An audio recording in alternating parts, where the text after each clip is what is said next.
Shibone Besami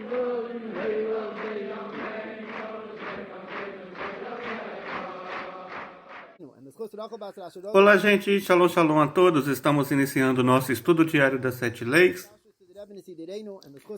de hoje, dia 30 de Nissan, do ano de 5.782 da criação, primeiro dia para o Shabat, primeiro dia da semana. Nós estamos iniciando pela leitura do Guia Ben Noa de hoje. Nós estamos na segunda edição do Guia Ben Noa, da página 16 e 17 do primeiro capítulo, a partir do parágrafo 3 até o parágrafo 6, primeiro capítulo do Guia Ben Noa, do parágrafo 3 até o parágrafo 6.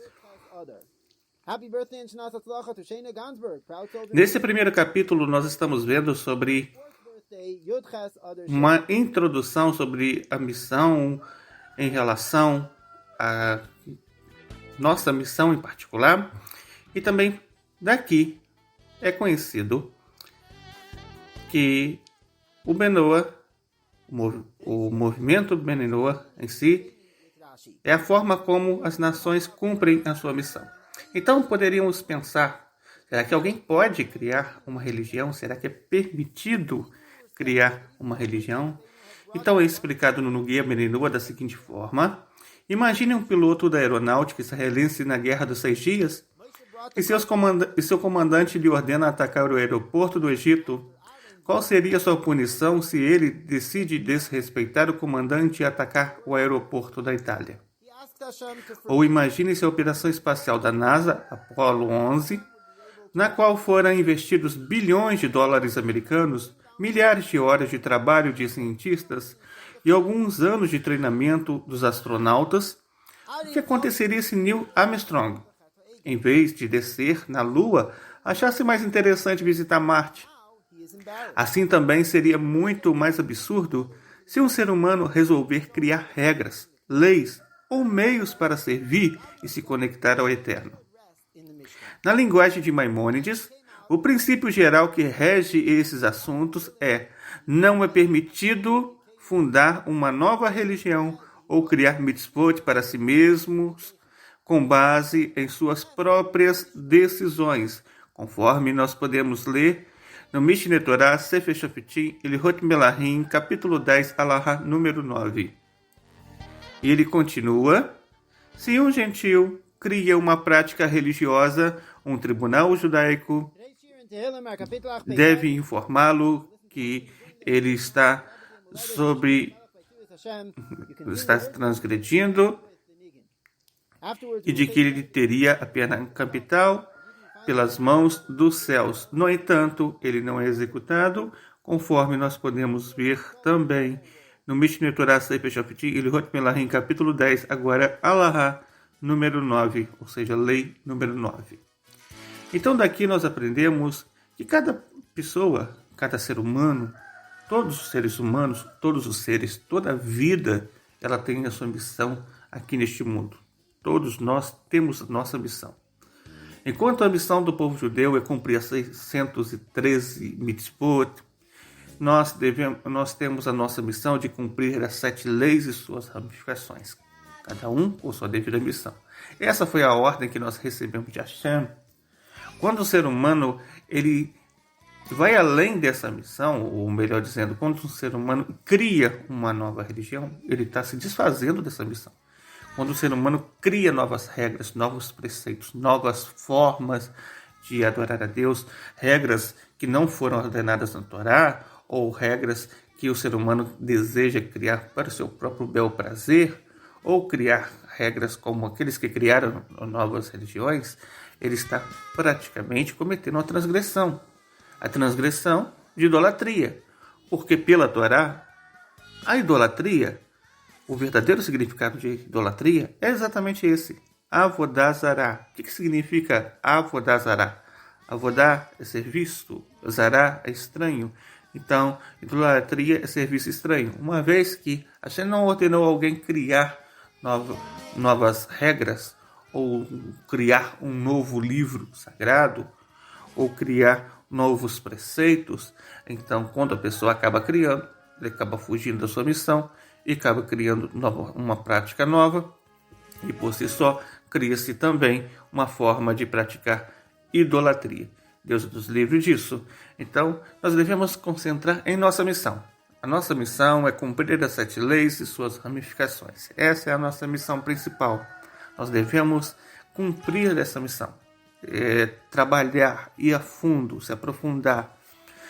Estar a cada dia trazendo mais luz, trazendo mais vida, trazendo mais santidade e divindade para esse mundo através do cumprimento das nossas 7 leis. Lembrando que nós não cumprimos as 7 leis apenas porque é ético, porque é moral. Sim, claro, toda ética, toda moral é sempre bem-vinda.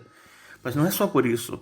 Nós cumprimos nossas 7 leis porque nós nos conectamos à Sagrada Torá, estamos entendendo que Hashem ordenou a Moshe Rabbeinu no Monte Sinai a cumprir as 7 leis e suas ramificações, ou melhor, ordenou ele transmitir às nações para cumprirem as 7 leis e suas ramificações no dia a dia.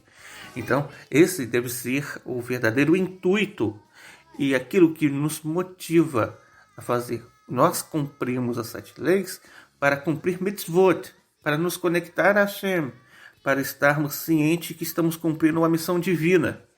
E antes de descermos para este mundo, quando nossa alma ainda estava nos mundos espirituais, antes dela descer para cá, antes de você nascer, você recebeu essa missão.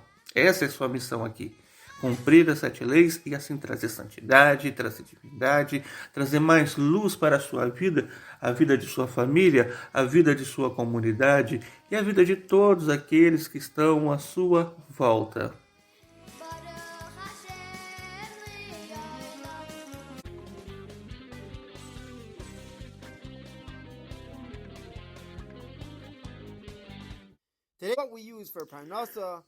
Então, gente, continuando agora nosso estudo diário das 7 leis de hoje, nós estamos na mitzvah diária, na lei de Avodah Zarah. Já explicamos que Avodah Zarah significa serviço estranho, ou seja, é a proibição de praticar tudo aquilo que não foi ordenado por Hashem, ou então que foi proibido por Hashem.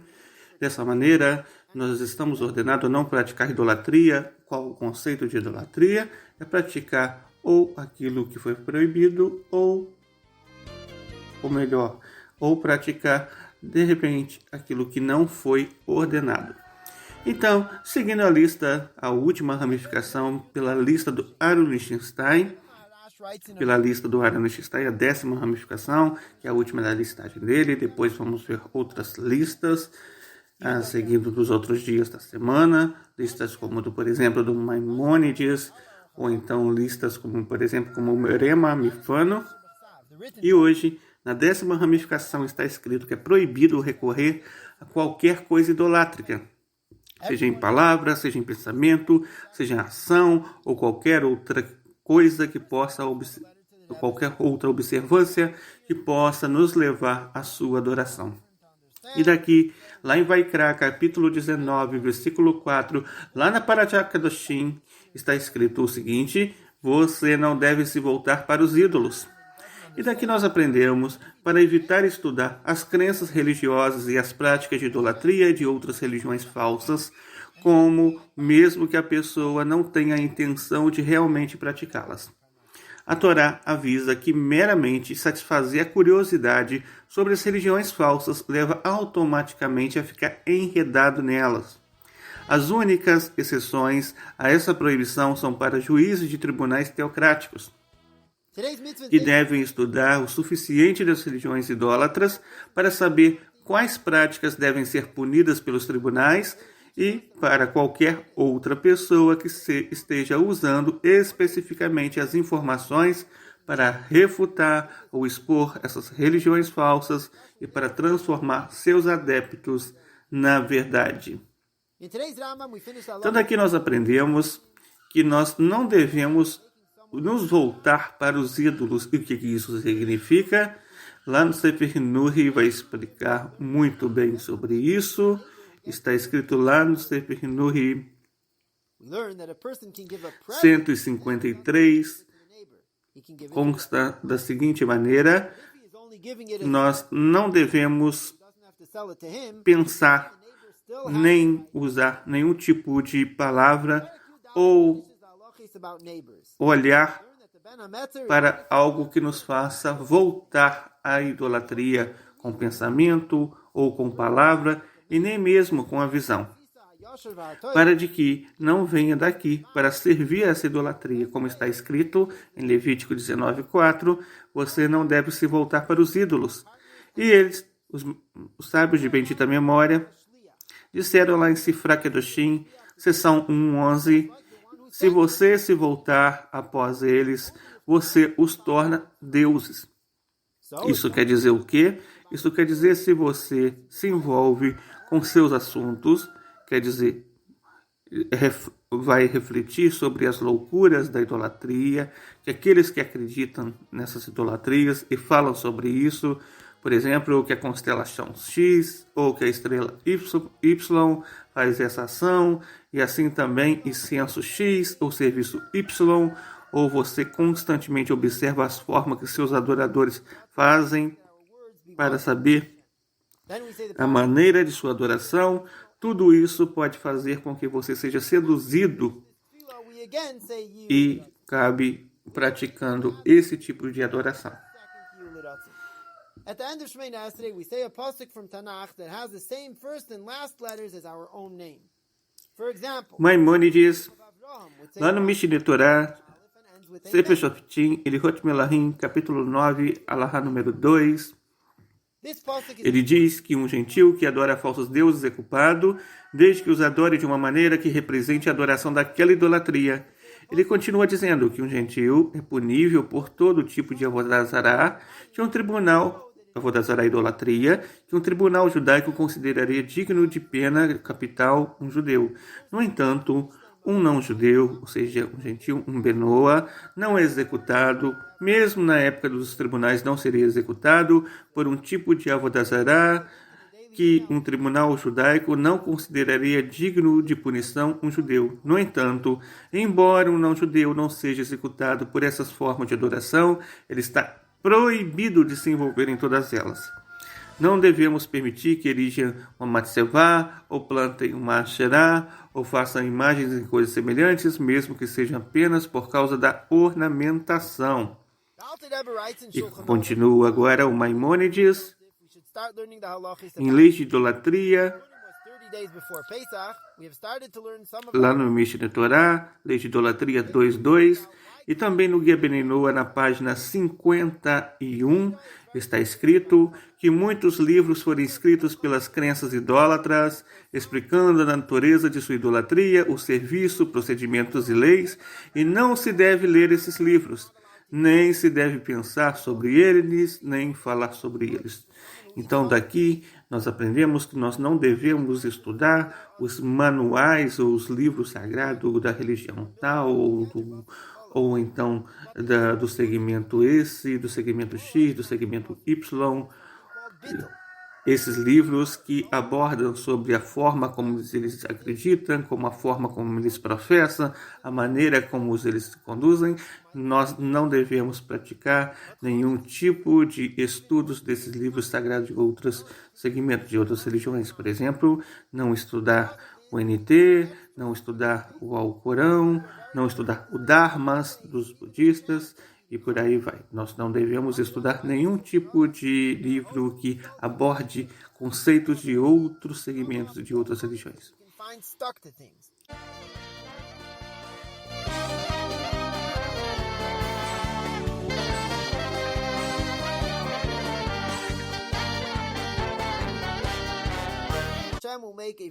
Então, esse foi o estudo diário das 7 leis do dia de hoje, do dia 30 do mês de Nissan, do ano de 5.782 da criação. Shalom, shalom, um ótimo dia para você, para toda a sua família e seus empreendimentos. Shavuot Tov, uma ótima semana.